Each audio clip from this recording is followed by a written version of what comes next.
हिंदू राष्ट्र का मतलब क्या होता है? हिंदू राष्ट्र का मतलब है सर्वे भवन्तु सुखिनः सर्वे सन्तु निरामया, विश्व बंधुत्व की भाव और भावना, इसी को हिंदू राष्ट्र कहते हैं। हिंदू राष्ट्र का मतलब नहीं होता है गला काट देना, गोली मार देना और भारत से बाहर कर देना। हिंदू राष्ट्र का मतलब क्या है? जो देश के यशस्वी प्रधानमंत्री जी ने सपना देखा, जो उत्तर प्रदेश के पूज्य योगी आदित्यनाथ जी महाराज ने जो कार्य करना प्रारंभ किया है, उसी को हिंदू राष्ट्र कहते हैं। हिंदू राष्ट्र में हर मत, मतांतर, पंथ, मजहब का व्यक्ति शांति पूर्वक रहे, ना तो खाकी वर्दी को छुए, ना तो खाकी वर्दी को फाड़े, खाकी वर्दी को सलूट करे और संविधान के अनुरूप रहे, यही हिंदू राष्ट्र है।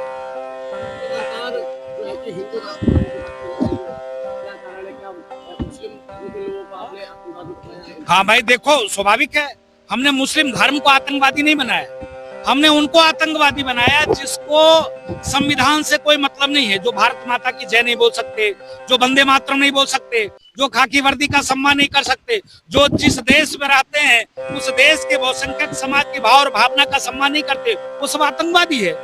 इसके नाते हम उन इस्लाम के कट्टरपंथी लोगों को आतंकवादी कहा, जो इस्लाम को भी नहीं मानते, वो तो शुद्ध रूप से वो कट्टरपंथी मजहब को मानते हैं, जो मजहब सबको काटने की बात करता है, भगाने की बात करता है।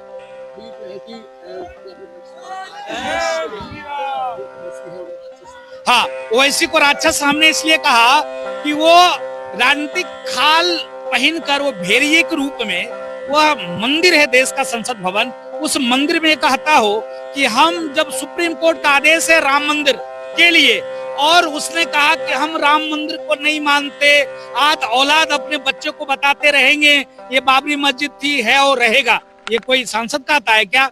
वो एक संविधान को मानने वाला कह सकता है क्या? जिसने वकालत किया वो कह सकता है क्या? वो सदन का एक कोई सांसद ऐसे भाषा का प्रयोग कर सकता है? वह वंदे मातरम नहीं बोल सकता है, वह तमाम विषयों पर बोल सकता है, लेकिन बांग्लादेश पर बोल दो तो मौन साध लेता है। इसके नाते हमने उसको आतंकवादी कहा।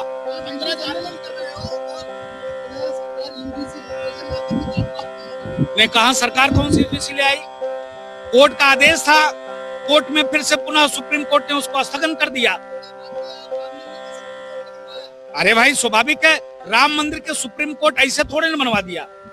पूरा प्रयास सनातनियों का था, आपका और हमारा, आपने संघर्ष किया, आपने लगातार रातों दिन एक करके हमसे सवाल पूछा कि राजू दास तुम कुर्सी पे बैठ गए, अभी तक तुमने राम मंदिर का निर्माण नहीं किया, ये आपका परिणाम है, आपका प्रभाव है। आपने जो संघर्ष करके सवाल पूछा पत्रकार बंधुओं ने, इस प्रकार से संघ विचार परिवार ने एक लौ जगाई, एक एकता लाया हिंदुओं में, एविडेंस, साक्ष्य, सर्वे, सर्वेक्षण, उत्खनन, वेद, पुराण, शास्त्र, उपनिषद देने के बाद उच्चतम न्यायालय, उच्च न्यायालय, सुप्रीम कोर्ट ने फैसला दिया राम मंदिर के पक्ष में। आप देख सकते हो, राम मंदिर के पक्ष में फैसला देने के बावजूद भी विपक्ष के कुछ कालनेमी थे जो काला टेंट पहनकर कहां पहुंच गए? राष्ट्रपति महोदय के पास। उन्होंने कहा अभी इस फैसला का स्थगन कर दो, आदेश बदल दो, इससे फायदा मिलेगा बीजेपी। अरे भाई, बीजेपी राम जी के ही क्या? क्या राम जी सबके नहीं है क्या? कितने जाहिल, कितने पागल लोग हैं। तो मैं इसलिए कहता हूँ, संघ विचार परिवार ने लड़ाई लड़ी, हिंदू जनमानस ने एकता दिखाई, जिसका परिणाम सिर्फ राम मंदिर। यही नहीं, फिर डंके की चोट पे कहता हूँ आपके सामने में, जैसे हमने अयोध्या में बाबरी स्ट्रक्चर को ध्वस्त करके भव्य राम मंदिर बनाया, उसी प्रकार से हम ज्ञान वापी में भी मंदिर का निर्माण करेंगे। फिर डंके की चोट पे कहते हैं, पास मैनपुरी, पास में मथुरा वृंदावन है, अब तो माखन मिश्री खाएंगे और उस स्ट्रक्चर को गिराएंगे और भव्य मंदिर निर्माण करेंगे, कोई नहीं रोक सकता।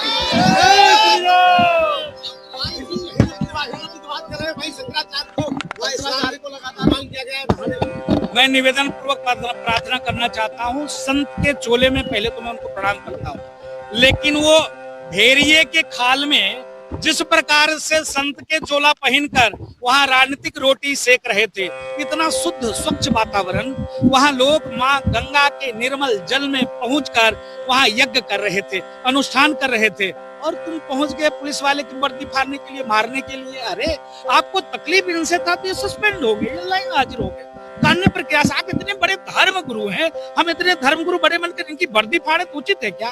कहाँ से उचित है?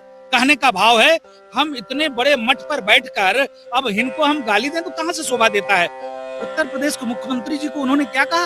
अरे औरंगजेब कहा, हुमायूं कहा, अकबर कहा। अरे लाशम भी नहीं है पूज्य शंकराचार्य भगवान को।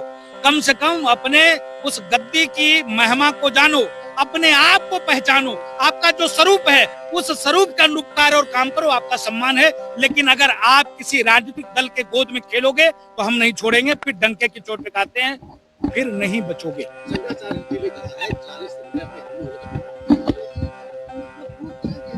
जैसे शंकराचार्य जी एक पीठ के शंकराचार्य हैं, वैसे पूज्य योगी आदित्यनाथ जी महाराज एक पीठ के धर्मगुरु हैं। मुख्यमंत्री तो बाद में है, पहले वो एक पीठ के धर्मगुरु हैं। उनसे तुम सर्टिफिकेट मांगोगे? तुम सर्टिफिकेट मांगने वाले कौन? मैं तुमको नहीं जानता, नहीं मानता, नहीं पहचानता। जय सिया।